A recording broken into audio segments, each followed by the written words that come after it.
la démocratie est sans doute... Non, il disait, s'il y avait un peuple de Dieu, s'il y avait un peuple de Dieu, il se gouvernerait démocratiquement. Car, disait-il, un régime si parfait ne convient pas aux hommes. C'est troublant comme phrase. C'est la plume de Rousseau. C'est pas Tocqueville qui disait ça. Ce n'est pas Hobbes, ce n'est pas Locke, ce n'est pas Hume, c'est Rousseau. C'est ainsi. C'est le jugement dans le contrat social, le jugement de la démocratie par Rousseau, le précurseur de la Révolution française. C'est précisément Tocqueville qui disait cette chose, et nous sommes dans le sujet. Il disait par rapport à la démocratie, il faisait cette séparation, cette distinction que nous autres, modernes, nous ne savons plus faire, entre la démocratie, entre démocratie comme fait social et la démocratie comme type de gouvernement, comme type de régime. La démocratie comme fait social, c'est-à-dire, c'est la société qui est enfin prédisposée à recevoir la démocratie comme un acquis, comme un mérite, et non pas comme un don de Dieu. C'est Tocqueville qui le dit lui-même.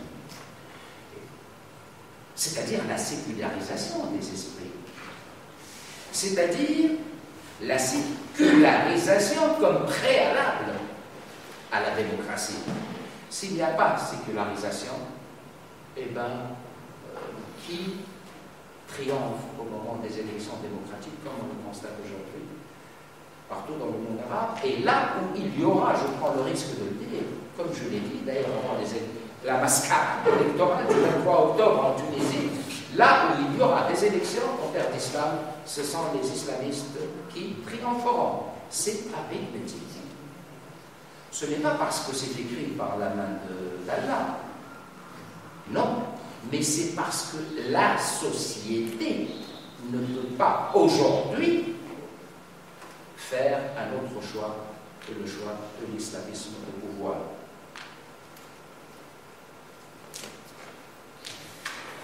Oui, je m'étais préparé sans trop m'enfoncer dans le présentisme universitaire, au moins à définir rapidement l'atlantisme et le wahhabisme, puisque ce sont les concepts clés de ma communication.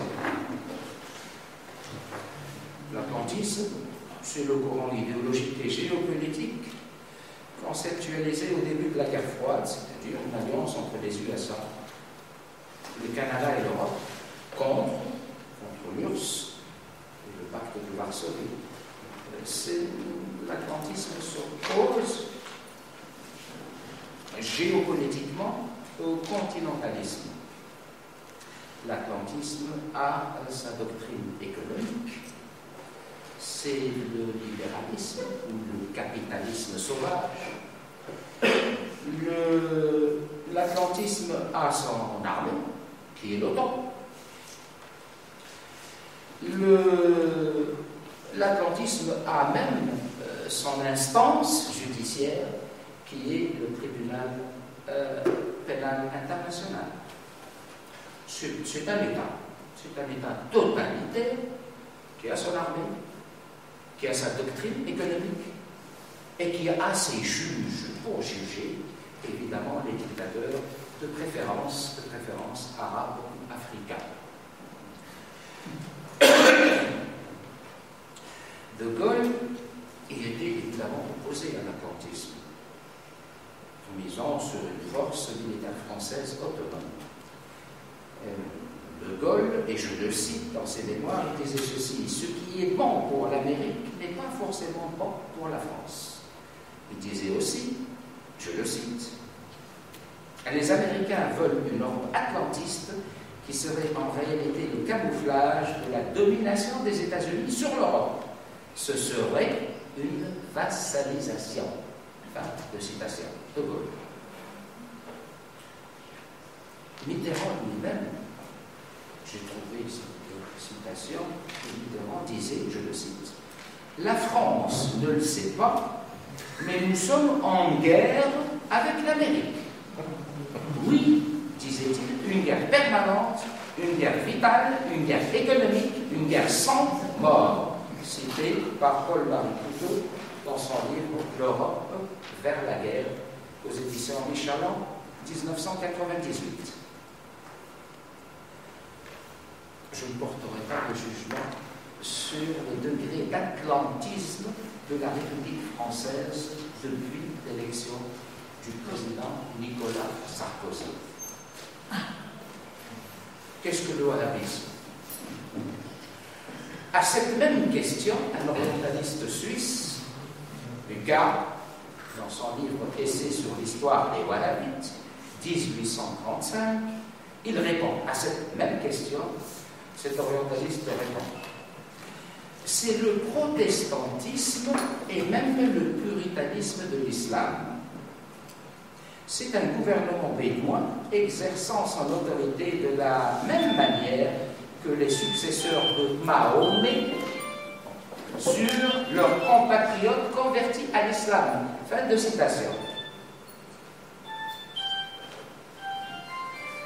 Il disait aussi ceci, cet orientaliste: il y a en ce Abdel Wahhab du Calvin et du Luther. Nous sommes dans un temple, enfin dans un lieu de culte protestant. C'est le hasard. En réalité, le wahhabisme est une secte extrémiste qui, bien avant la naissance des frères musulmans en Égypte, 1928, avait instauré ce dogme mortel pour l'islam en tant que foi, à savoir que l'islam est din wa dawla, c'est-à-dire que l'islam est à la fois avec des armes, foi, religion et État politique.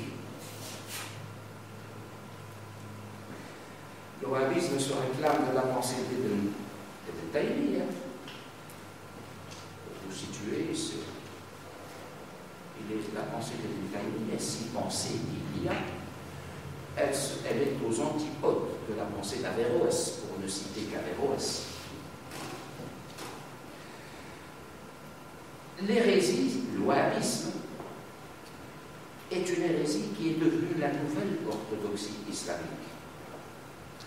Le premier État wahhabite va naître d'une alliance entre le chef tribal et sanguinaire, Ibn Saoud, et le chef religieux sectaire, Ibn Abd al-Wahhab.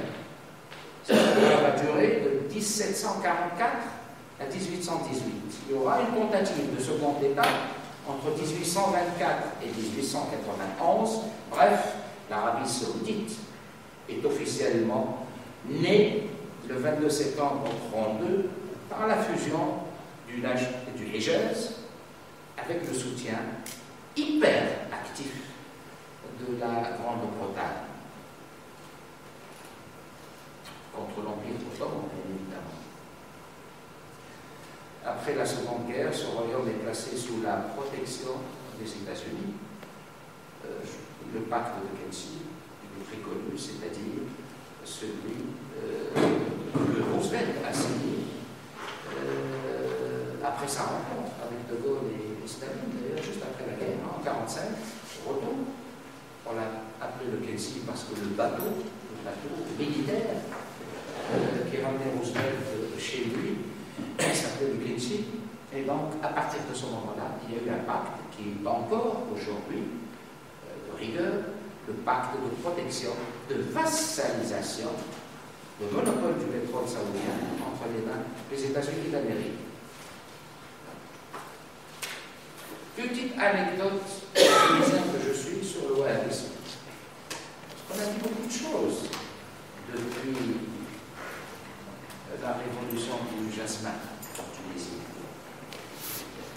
On a dit que l'islamisme tunisien était un islamisme qui n'était pas du tout violent.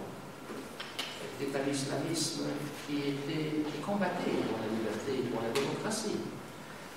l'islamisme dont la naissance est légitime dès 56.